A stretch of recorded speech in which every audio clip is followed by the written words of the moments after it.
טוב, בעזרת השם יתברך תחזרו אחריי, ריבונו של עולם.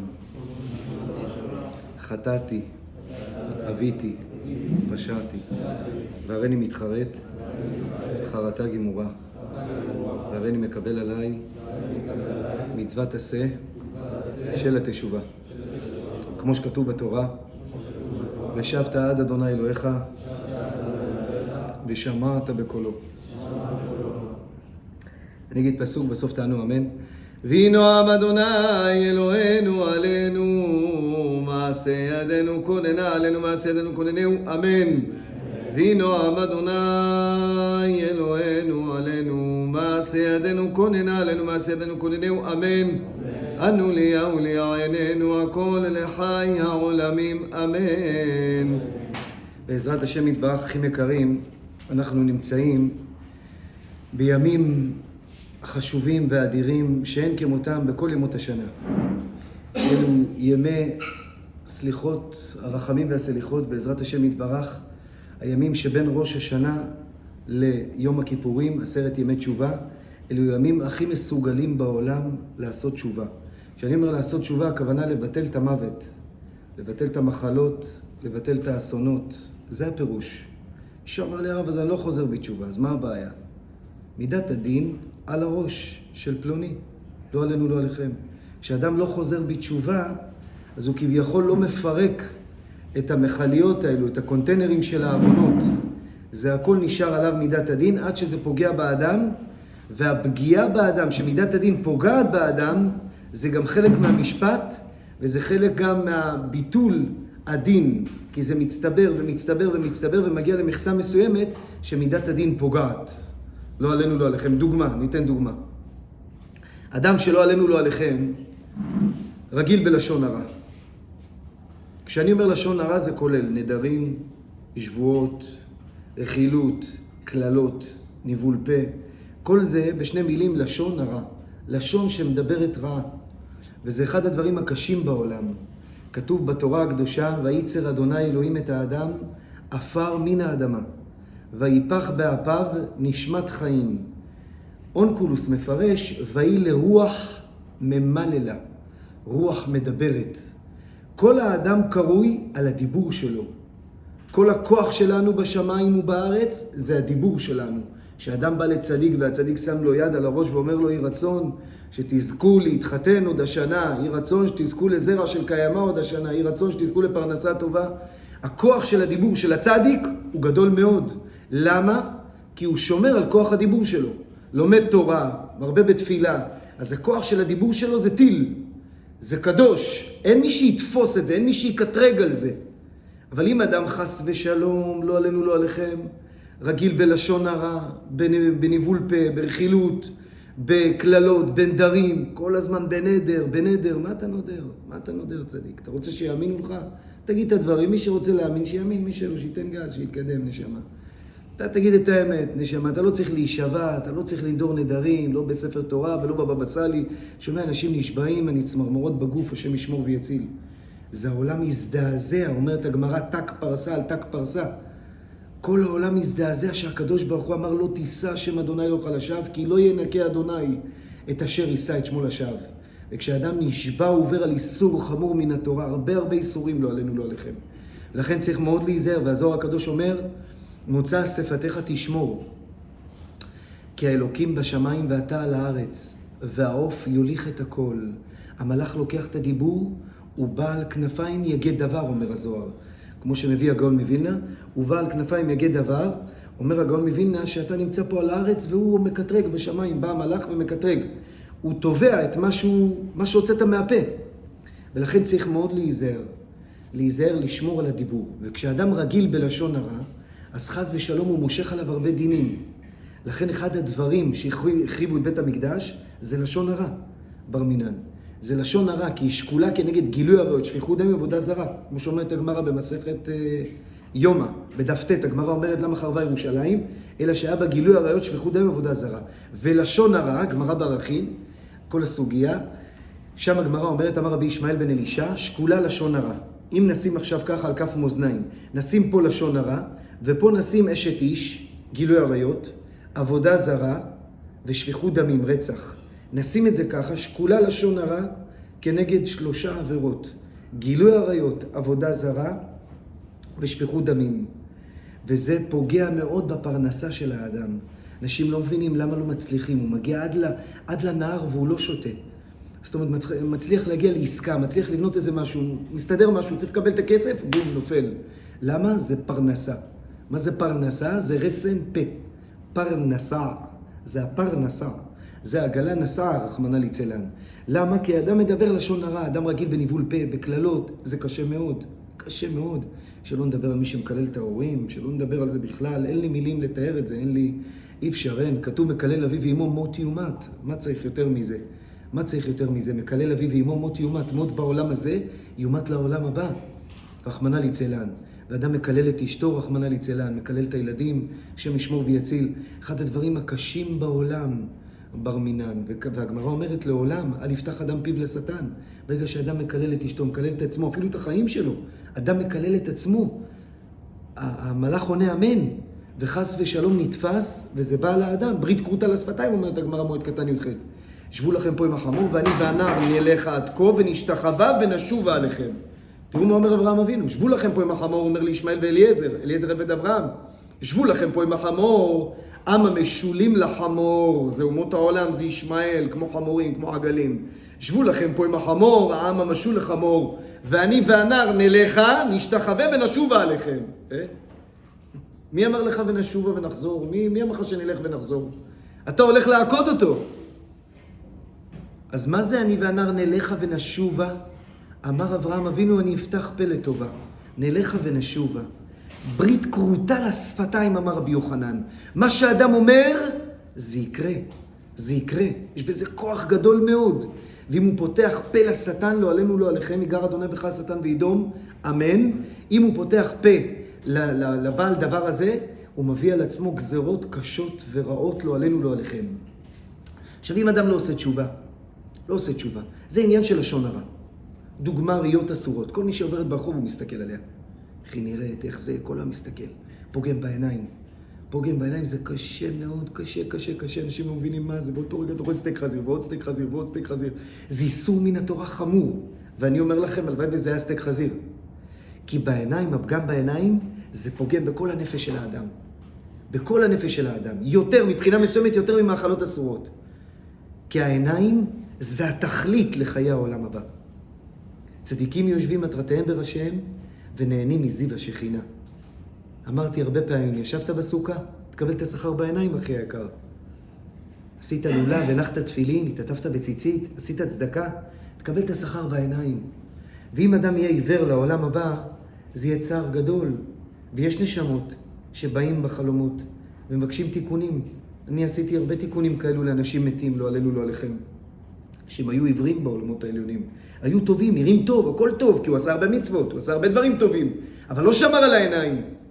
אז הוא לא רואה בעיניים, העיניים. תגיד לרב מנחם שיעשה לי תיקון בעיניים, העיניים, לא רואה בעיניים. ככה וכמה פעמים שפנו אליי לתיקון פגם העיניים. ויש תיקון לפגם העיניים. יש תיקון למי שהביט במקום ערווה. יש ספר שקוראים לו לשון חכמים, לבן איש חי, רבנו יוסף חיים, ואני מאוד ממליץ, בפרט בימים האלו, שאדם ייחד לו יום, יעשה תיקון לזה, יעשה יום אחד של צום, ריבונו של עולם, כמו היום במנחה. כי הוא חייב לקבל את התענית. אם הוא לא מקבל את התענית, אז הוא לא עשה כלום, זה דיאטה. זה נקרא דיאטה בפוסקים, כן. למה? כי אם אדם לא מקבל את התענית, אז לאו שמי תענית. אין זה נקרא תענית.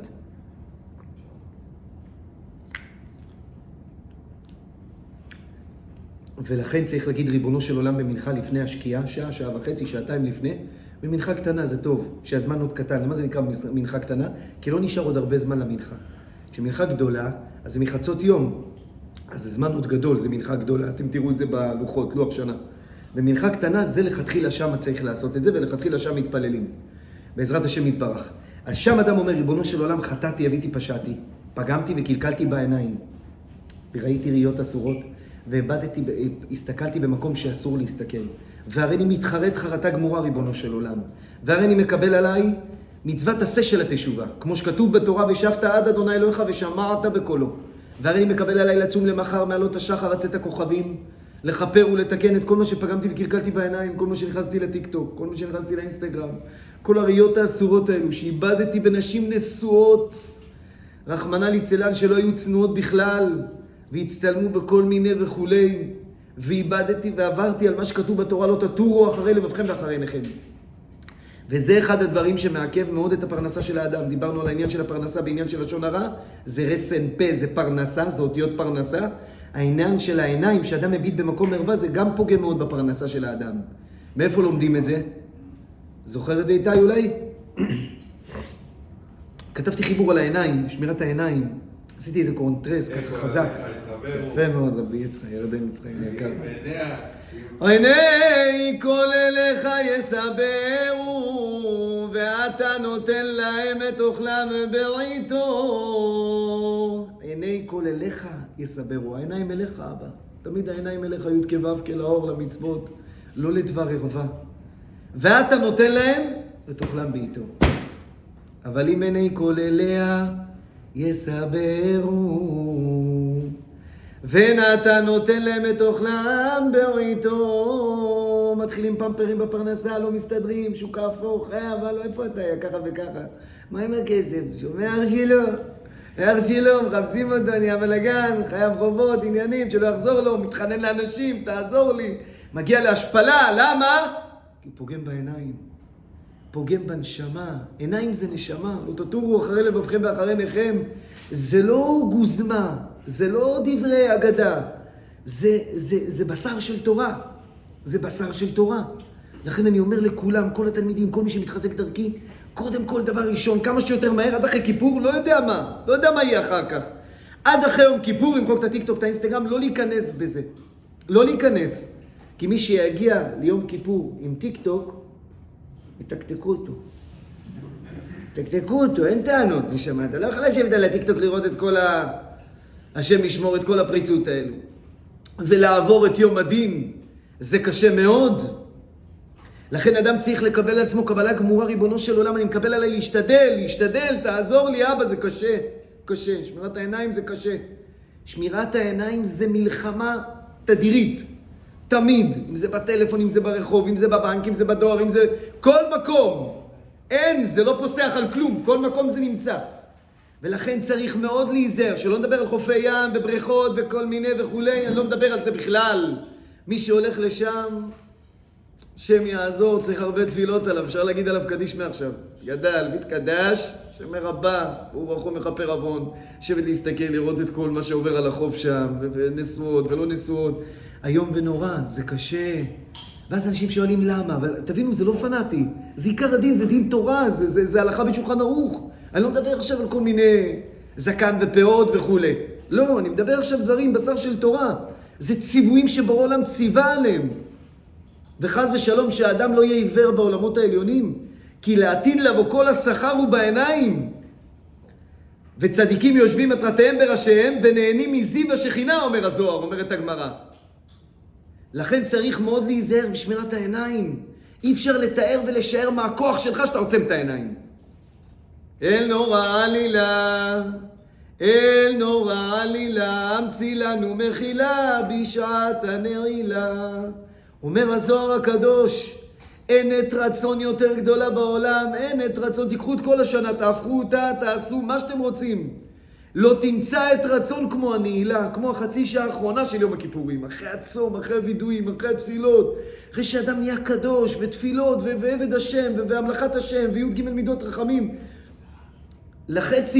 החצי שעה הזאת, השתבח שמו בורא עולם, של הנעילה, זה את רצון הכי גדולה בעולם. שם הגוף שלי צמרמורות, יורדים לי דמעות, אני לא מצליח לשלוט על זה. מי שזך, מי שיזדכך, מי ששומר על עצמו, יגיע למקום הזה, הוא בוכה. אם אתה לא בוכה, זה... השם יעזור. צריך בדיקה. תבין? לפעמים אדם שוקע כל כך, הלב שלו נהיה כל כך ערל, יש לו כל כך הרבה עטיפות, שהוא לא מצליח לבכות בכלל. אין דימה. כי אדם גם לא מבין מה זה. גם אין ידיעה. אם הוא המבין עכשיו שהוא רואה חס ושלום שהחיים של אשתו והילדים שלו, כולם על כף מאזניים. החיים שלנו על כף מאזניים, אחים יקרים. כל מעשיך בספר נכתבים אל לטוב ואל רע, ועל הכל האלוהים יביא במשפט. נהייתי מת, ירו בי, נוריתי למוות. הייתי מאבטח יהלומנים בבלגיה, סיפרתי את זה. הייתי מת, שוכב על הרצפה, על הכביש, בבלגיה, באנטוורפן. כן, הייתי שוכב על הכביש, שלולית של דם. בן אדם שם לי את הכלי בראש אחרי שירה בי 2 כדורים. הסתובבתי מהר, קיבלתי כדור בריאה מצד שמאל, כדור מצד ימין. נפלתי ברצפה, ואז הוא התקרב עד אליי ושם לי את הכלי בראש, לוחץ ולא יוצא כדור. אבל ירינו אחד בשני, הוא גם נפצע קשה, הוא קיבל 5 כדורים בגוף. זה צ'יצ'ני אחד וכולי, היה לנו קרב יריות. אני הייתי מאבטח יהלומן, הוא רצה לשדוד את היהלומן הזה, וירינו אחד בשני במרחק של לא יותר מ-2.5 מטר, 2.30. ירינו אחד בשני, בום, בום, בום, בום, בום, בום, בצהרי היום, 2-3 בצהריים לערך, יורים אחד בשני מחסנית. מקבל ממני 5 כדורים, בן אדם עומד חזק, היה רוסי גדול, צ'יצ'ני. היה ענק, ממש גדול, והיה חזק מאוד. ואני מקבל ממני 5 כדורים בבטן, בחזה, בכתף וכולי. הבן אדם עומד, ממשיך לראות, אני שם יד על הראש, אני מסתובב, אני מקבל כדור בריאה מצד שמאל, כדור מצד ימין, מעל המותן, אני בא לרוץ קצת, ניסיתי לעשות איתו זיגזג עם הכדורים, שהוא לא יפגע בי, לא להיות איתו בקו. התעקמה לי הרגל, נפלתי ברצפה, הוא התקרב עד אליי, שם לי את הכלי בראש, לוחץ, ולא יוצא כדור. שם עדי בשמיים בורא עולם, ככה הכלי בראש, ככה. והוא לוחץ, וכולו פצצות דם.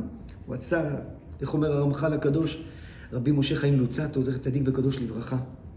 כשאתם באים לרבי עקיבא בטבריה, אז לידו יש את הכיפה הזאת, זה הרמח"ל הקדוש, זכותם מגן עלינו, אמן. שאומרים שהוא קבור במקום אחר, אבל שם זה הקבלה בידי רבותינו, זכותו יגן עלינו. אומר הרמח"ל הקדוש, אין מתוקה בעולם כמו הנקמה. אין מתוקה בעולם, האדם ייתן את הבית שלו, ייתן הכל, לנתק לפלוני את הראש מהגוף. אין מתוקה כמו הנקמה. כך מביא הרמח"ל ראיות מהזוהר הקדוש. אותו צ'יצ'ני שם לי את הכלי בראש אחרי שכולו פוצץ. זה היה החלום שלו, פוצץ לי את המוח.